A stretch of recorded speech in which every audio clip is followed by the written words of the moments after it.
Regional medical professionals are strengthening scientific collaboration to improving medical services in the country. South Sudanese women leaders advocate for gender equality and laws to protect women in the country. And government commissions Kuda Health Center to improve medical services in the country. Hello, good afternoon, and thank you for tuning in to SSBC. I am Matiang Joseph. As the 10th East African Health and Scientific Conference kicked off in Juba on Wednesday, for the very first time in the country, medical professionals across East African member states are strengthening scientific collaboration aimed at improving medical services within the regional bloc. SSBC's Ayuel Ringarop reports.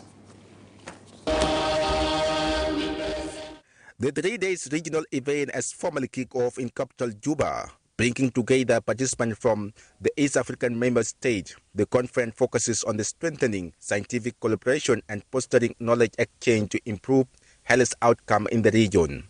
Speaking at the opening ceremony, Vice President and Chairperson of Service Delivery Cluster, Josephine Joseph Lago, emphasized the vital role of regional scientific cooperation in achieving sustainable development and improving health outcomes in the region. It is a moment of great honor and opportunity for us to contribute, to connect, and to showcase our commitment to regional cooperation. Your presence here is a strong symbol of unity, shared knowledge, and our collective ambition to build a healthier, more resilient, and I dare to say, more productive East Africa. Vice President expresses government commitment to reshape the regional health sector for the benefit of the ordinary citizen. Our commitment extends to the African Union Agenda 2063 and a shared dream of the Africa we want. As a proud partner, South Sudan champions regional integration through shared infrastructure, harmonized standards, and the free movement of goods and services in the health sector.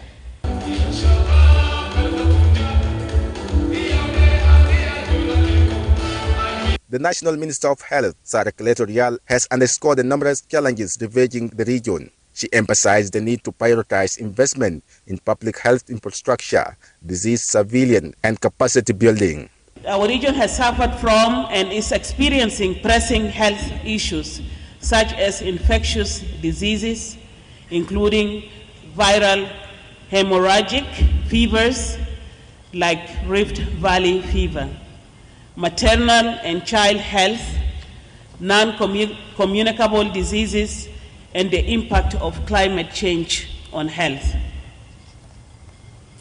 This wide range of health issues and challenging epidemiology need a holistic approach that goes beyond the health sector. The Minister for East African Community, Arid and Semi-Arid Land and Regional Development, Beatrice Akul-Moy, commended South Sudan for remarkable leadership and hospitality. She highlighted the importance of regional solidarity and cross-border health initiative in addressing emerging health threats. As we gather here as scientists, as scholars, as researchers, and other interested stakeholders, our positive role towards strengthening East Africa integration for the benefit of our citizens cannot be gainsaid. Innovative financing mechanisms through public-private partnership should be encouraged and incentivized to secure additional funding for health coverage and social protection.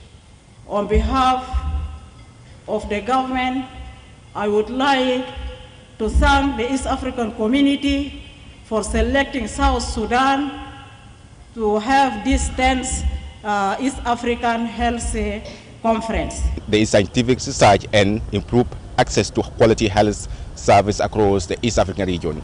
Reporting for SSBC News, Ayuel Ringarop, Juba. The Vice President for the Youth and Gender Cluster, Rebecca Nyandeng de Mabior, and the interim chairperson of the reconstituted Joint Monitoring and Evaluation Commission, George Aggrey Owino, have convened to addressing challenges in the peace implementation as elections period looms. Speaking to the media, Aggrey Owino reaffirms his unwavering commitment to consulting with the peace grantors on the way forward during the transitional period. As the chair of RJMEC, we have to engage with all the leadership in matters that affect the agreement and the implementation of the agreement. And out of those consultations, we normally find value in what we are doing.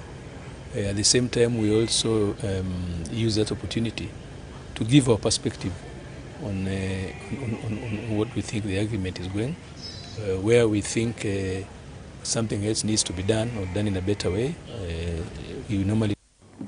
Amid rising cases of gender-based violence, key South Sudanese women leaders have converged in Juba to advocate for equal political representation and the enactment of gender-based violence and family laws to protecting women in the country.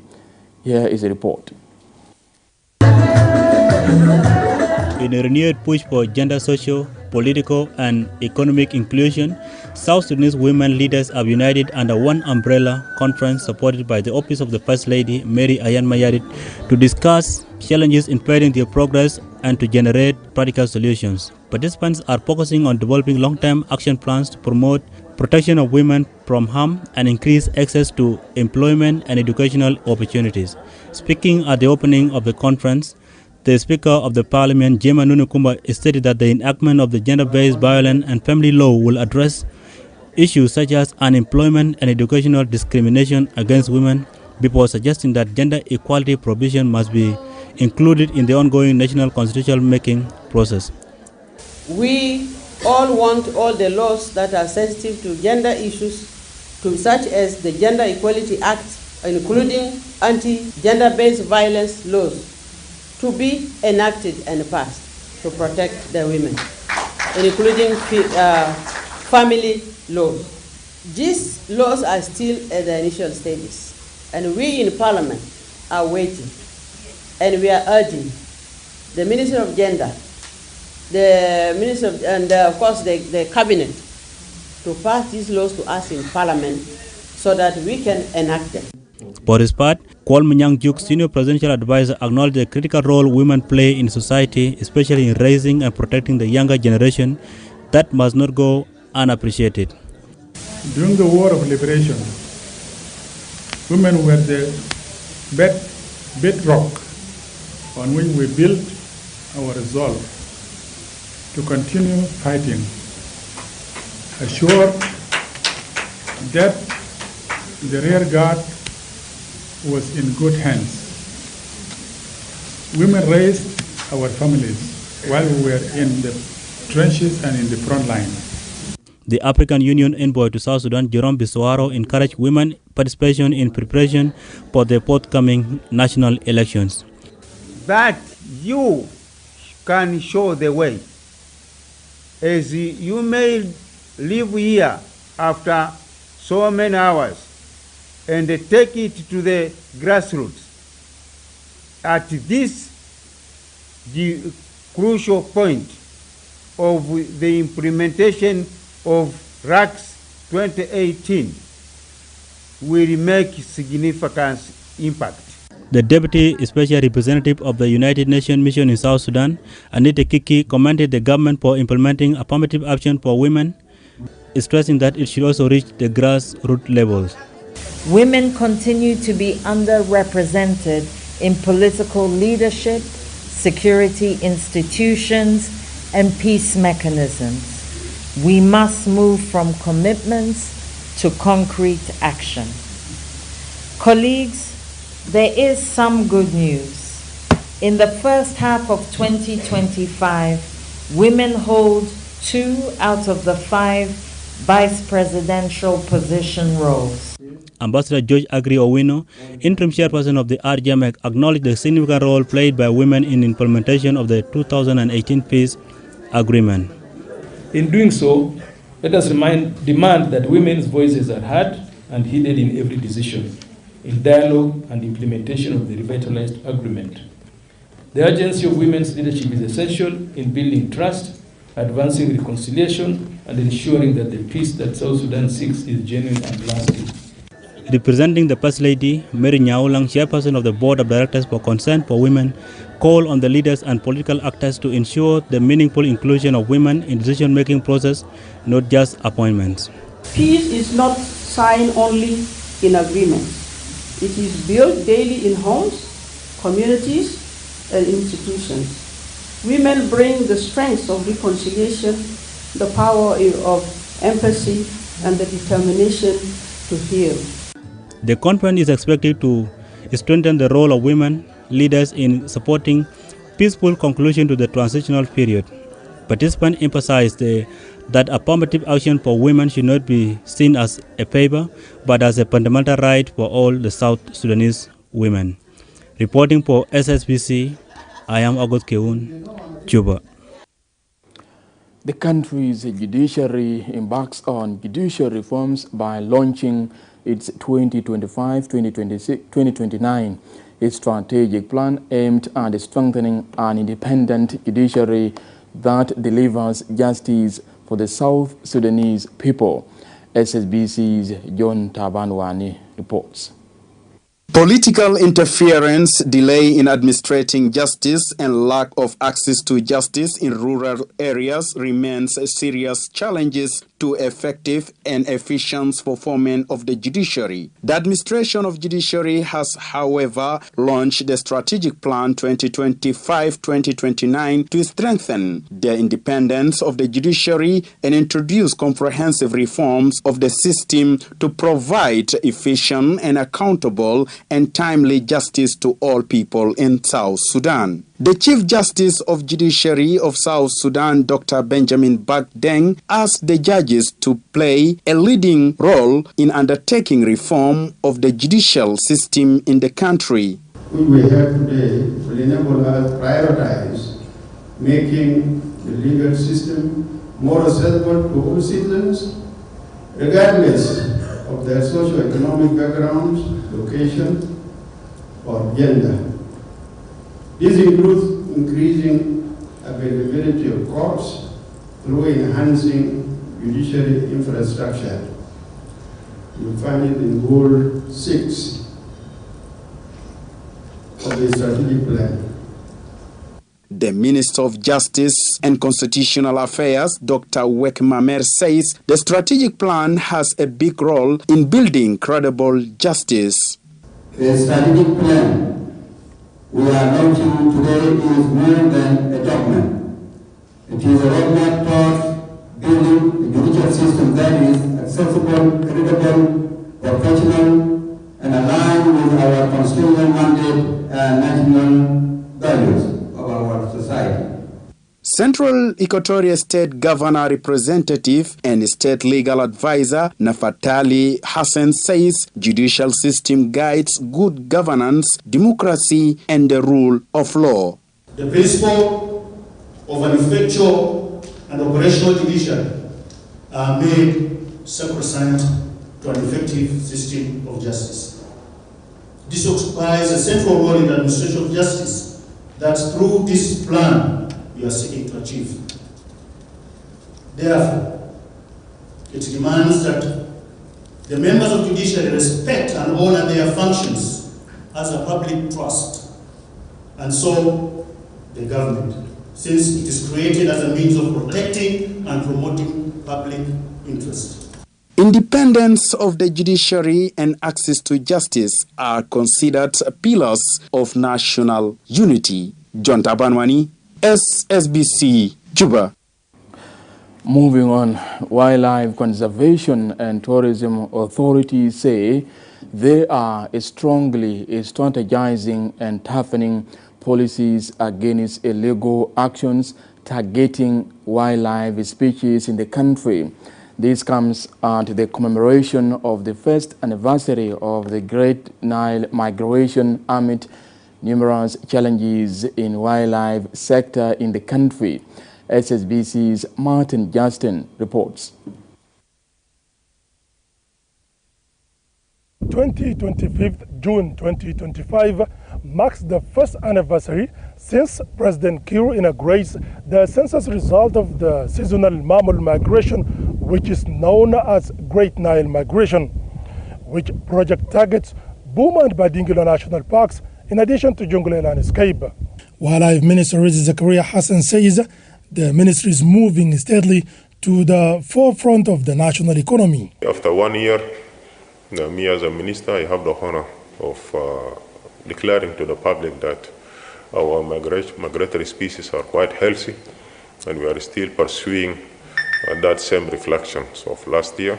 And I'm quite sure, and I believe on that, sooner or later, will be the leading sector when it comes for the economical vibrance of the country. He refers to the partnership agreement with the African Parks Network as very important, saying his administration sees the necessity to address some of the articles to meet the challenges ahead. Our partnership with African Parks so far is appreciable, even though there will be some observations that need to be married along the course of this partnership, but I think they should be considered as the right partnership for us at the moment.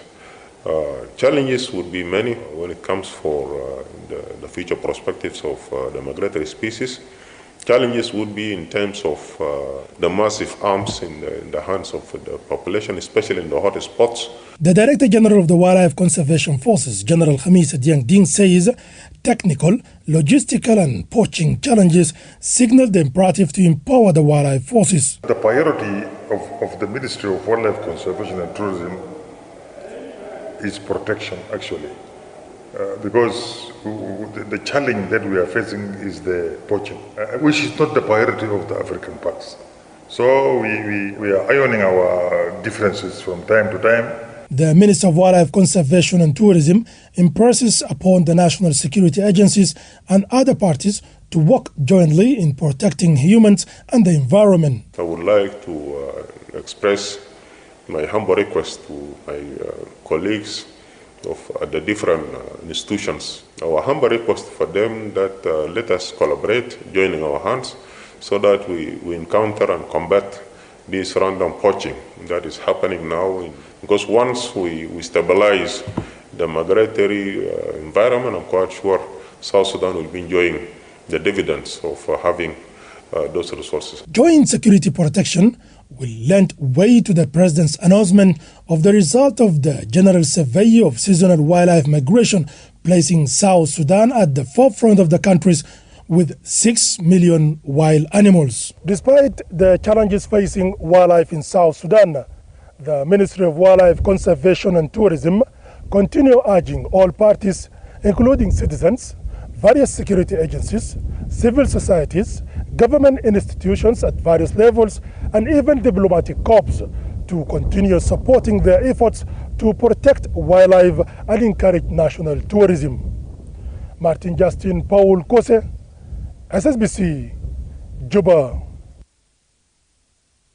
Thank you, Martin Justin, for that report. Moving on, the SPLM in northern Bargazal State, led by Governor Simon Obair Mawood, has intensified its peace dissemination efforts in the state. Addressing the party members at the state secretariat, Governor Mawood conveyed President Kiir's greetings to the people of the state.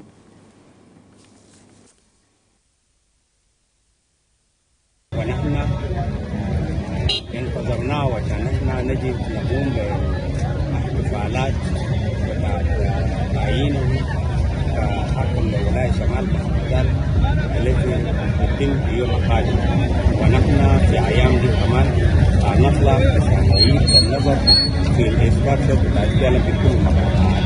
نحن سعيدين جدا جدا كما شاهدين ان الجماهير في إلقاء الحركة الشعبية في ولاية شمال بحر الغزال بانهم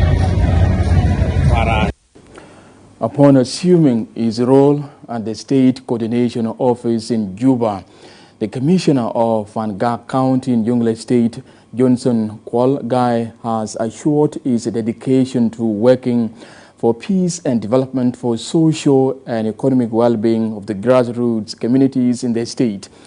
Governor Dr. Riek Gai Kok of Jonglei State has directed the newly appointed commissioner to strengthen service delivery. Echoing these sentiments, one of the lawmakers, James Kograi, urges the commissioner to promote social cohesion in the state. For his part, Fangak Commissioner Gai outlines top priorities including peace, infrastructural development, expressing commitment to working with the elders and other political groups to resolving conflicts and facilitate the return of displaced communities back home. We need to fix things. We need to reach out. Le Girana, le Kang. Shakil Butar, the Bell Butar Minagre should not spill over the scene. And the same also was Nagata Unity. Call is not new. Call who are better struggle في الأسبيلم اشتغل في relief في humanitarian. Call اشتغل كجبنة. Yes. فقلت فأنا قلت له Paul it is good. إنه أنت جيت. لأن what into Kasartu is you to fix it. Johnson, you have been given an abundant trust by your government, by your party, and by the president of this republic through Dr. Riek. The choice for Dr. Riek to go to Jonglei is to reverse the situation, and especially with us, the Nuer community. We have to be very clear on this, and we all stand. Dar Salam, my specialization is peace. The color of peace is white. I want you, Johnson, to go with white hat. As I'm going home, and as I wear in today, as a chairperson of the SPLM Fangak County, the next time I will visit you, I'll tell you Fangak folk. Fangak I'll tell you Fangak up. Our people have been deceived, have been misled for the last 5 years. Though there has been a war, or there is a continuing war, I and my elders, through your support,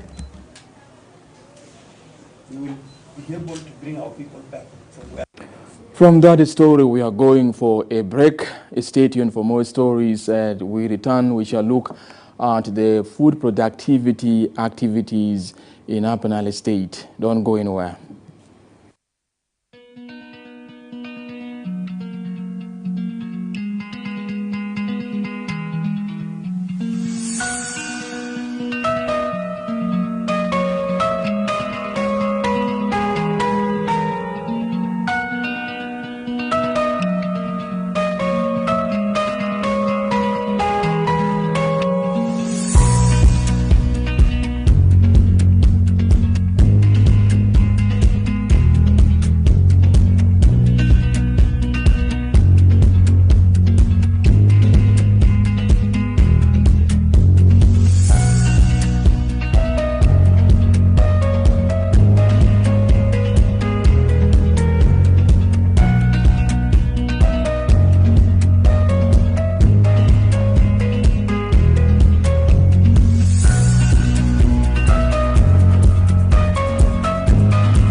Welcome back and thank you for tuning in.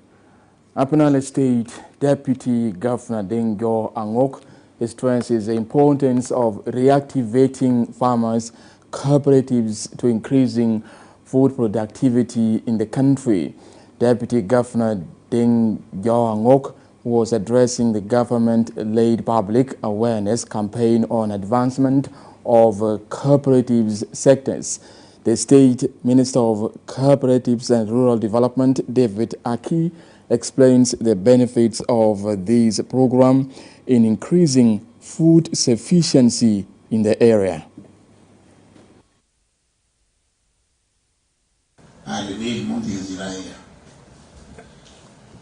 والمنطقة الزراعية نتكلم عن إنسان تعلمين مثقف زراعيا.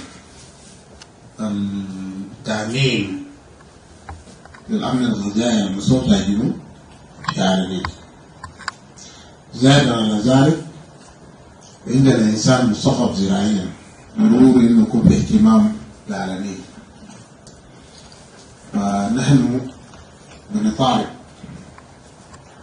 إنه يكون في دعم لا محدود في ولاية عشان تقدر تقوم ما يعمل مواطن على مستوى المسؤولية. نتمنى إنه البروجكت بتوسع سنة الوزير إنه السنة الجاية تشمل كل مقاطعات على النيل. نحن في على النيل مقاطعاتنا كلها مقاطعات زراعية. طبعا اليوم لتدشين بروجكت بتاع ريد. طبعا البروجكت المنطقة اللي يصل فيه البروجكت ده الرنج مقاطع الرنج، والهدف كله انه لازم المزارعين الناس المزارعين اللي بيتنظموا في شكل تعاونيات هم المستهدفين. فالبروجكت ده هيشيل 5 سنة، بروجكت كبير طبعا. والحكومة بتاع الولاية أو وزارة التعاونيات التنمية الريفية هيراقب البروجكت ده لحد ما يتم، والناس بتاعنا الموجودين في المنطقة. Now, reverting your attention to medical situation in the country, a beacon of hope emerges in Kuda, Juba County, Central Equatorial State, has a newly renovated primary health care center has been commissioned for the Kuda community. This facility represents far more than just a building, but a crucial steps in delivery of essential medical services in the country. SSBC's Steward Abugo reports.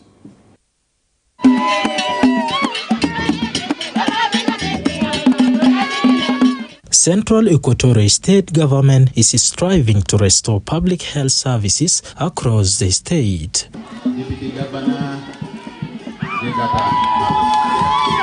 The inauguration of the renovated Kuda Primary Health Care Center marks a step forward in taking health services to the people. The jubilant people of this area in Dolopayam of Juba County view the facility not just a mere building, but a lifeline. Ganun ta'alam kullu giwori gali iya hajata mustasfa kedema karabo kedema nyakamo iya zol kedo silu musulia kas ka ferdi atan kadana hami mustashfa de mahajata fi mustashfa de kullu kedema fi zol silu hajata mustashfa algisa do nas kullu le nafsa to baraw wa nas algisa kal fi mustashfa kullu kedema dugu kedema turuju kedema amululo mon hajat batal naze kede taramumon عشان أنا باكد رامل خدماتني مستشفى ده عليلا بيعالجو أساكر بيعالجو مواطنين بيعالجو إياك سكرين بيعالجو أمهات وأمهات كمان الدير ولدو من بولدو إني. The State Minister of Health, Nejwa Morsal, stresses the ministry obligation to expand health services to all parts of the state. في policy تاعنا نقودو موضوع ambulances ده نديرين كل primary health care center all over Central Equatorial State زي ده وزي في محلات تانيين بيكون في ambulance واقف برا إني ده حاجة للنازو في وزارة ذاته في organogram تاعنا في ambulance control department. Juba County Commissioner Emmanuel Tetes-Bon calls upon the people in Kudaboma to coexist peacefully among themselves and with neighboring communities. ده رسالة بتاعي تجوبا كاونتي إنه لازم تتوجدوا كويس مع جيرانات ويكون في أمن وقوات النظامية الموجودين هنا كده تكون make sure إنه أبقار كده مرة في مزارة الناس عشان نقدر نحارب جان ده نجي حارب بوا أيام بس لكن ما بيحارب جان لازم يكون في زراعة وزراعة ده كده حفظه كده بقرات مرة فوقه. In our collaborative efforts while we are advancing primary health care in South Sudan, preventing disease, and most importantly, advancing equitable primary health care to the communities that desire it the most. This new center at Kuda represents a beacon of inclusive health care, extending vital services to all and reinforcing South Sudan on journey towards unity after decades of fragmentation. For SSBC News, Stewart Abugola Suba reporting.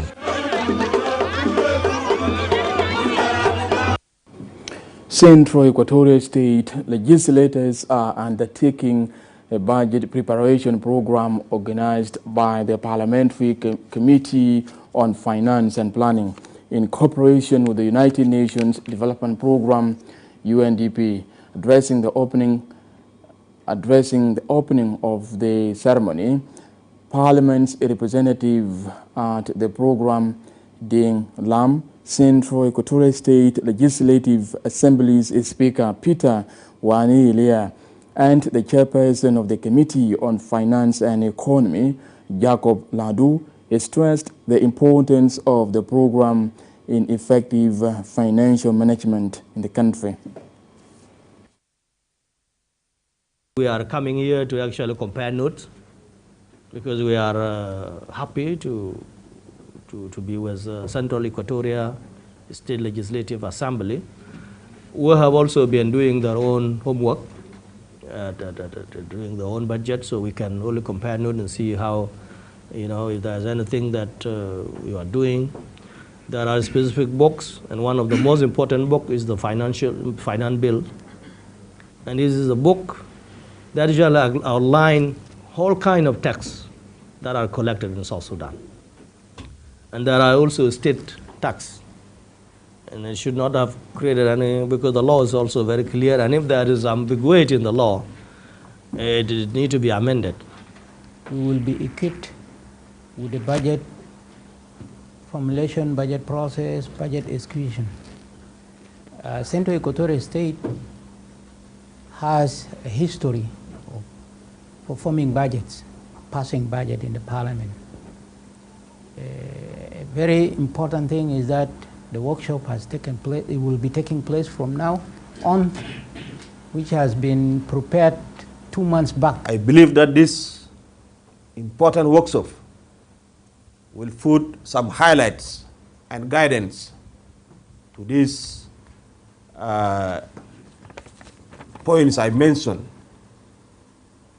because we pass budgets but are not materialized when it comes to implementation.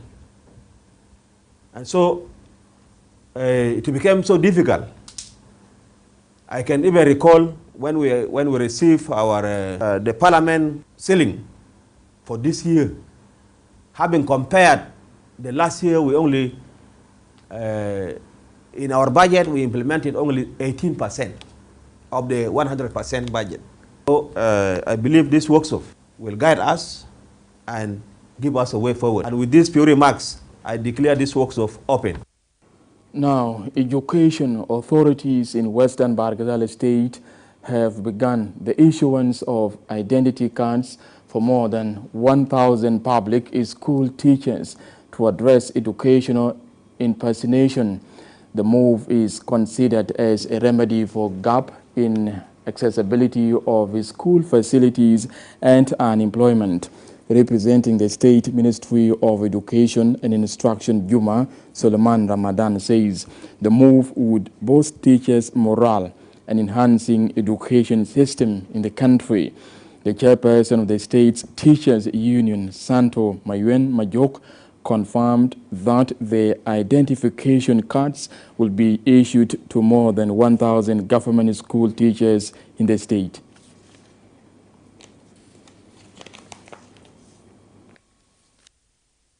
المهم هو وزارات تتعلم كل حياتهم ومبروك.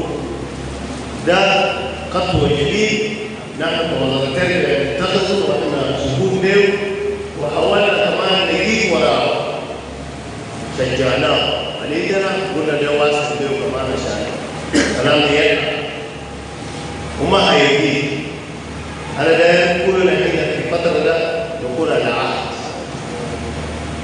الفائدة نعتبرها في تصرفنا في المدارس ما قدرنا نيجي مدرسة في تصرفنا مع إدارات ما قدرنا نبيع في كلمات حتى لازم نمشي بطريقة صحيحة.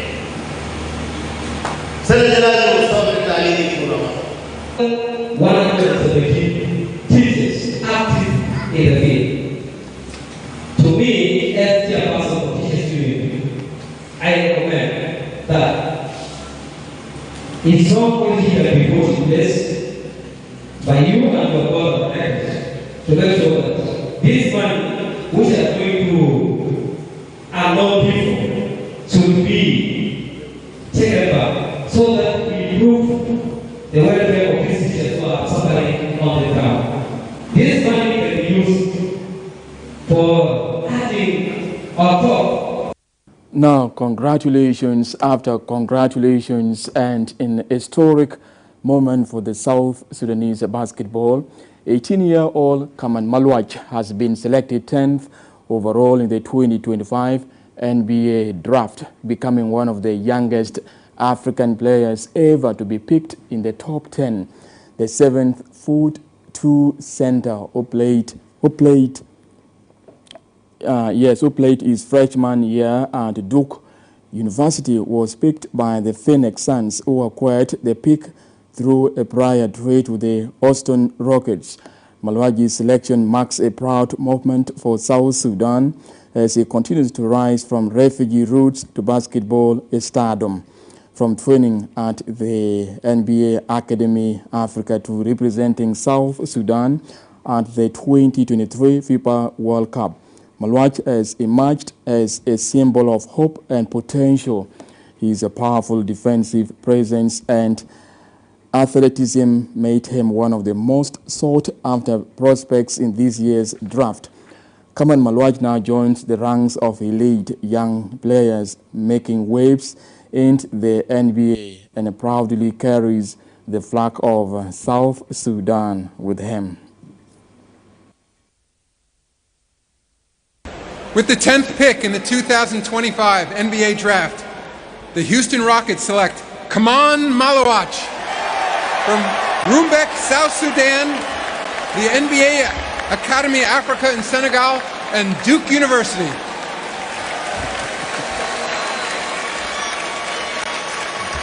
The clear emotion here for Kaman Malwach and his family. You'll remember Kaman not only for his excellent rim protection at Duke, but also playing for the South Sudan team that lost to the United States by just a single point and caught the world's attention. Kaman is one of the remarkable stories of this draft. He grew up in Uganda after his family fled. Keeps on sticking out. He's playing against Team USA, Kevin Durant and Joel Embiid, and seeing his mom, who he hasn't seen in years, walk down that aisle. And it wasn't those two players that intimidated him. It was that seeing his mom in the stands here, and truly one of the great stories of this year's draft. He told our Monica McNutt yesterday, Bobby, that his parents are at home, and he thinks. I mean, it was so it was so special. It's a special moment to me. It's a day I'll never forget in my life, and I was just so happy. My family was out there with me, and I got to have my agent on the table and my head coach and had my circle around me, seeing my day and one of the best days of my life, and them just being able to experience it with me. Congratulations to the rising star of the country. That's it from me and the team. I am Matiang Joseph, and thank you for tuning in. Stay tuned for more programs coming up.